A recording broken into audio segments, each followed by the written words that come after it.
தமிழகத்தில் நீலகிரி, கோவை உட்பட 15 மாவட்டங்களில் இன்று கனமழை பெய்ய வாய்ப்புள்ளதாக சென்னை வானிலை ஆய்வு மையம் தெரிவித்துள்ளது.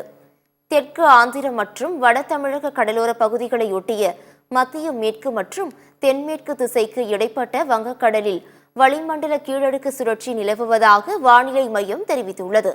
இதன் காரணமாக தமிழகத்தில் பல இடங்களிலும், புதுச்சேரி, காரைக்கால் பகுதிகளிலும் இன்று முதல் வரும் 11ஆம் தேதி வரை இடி மின்னலுடன் கூடிய மிதமான மழை பெய்ய வாய்ப்புள்ளது என்று கூறியுள்ளது.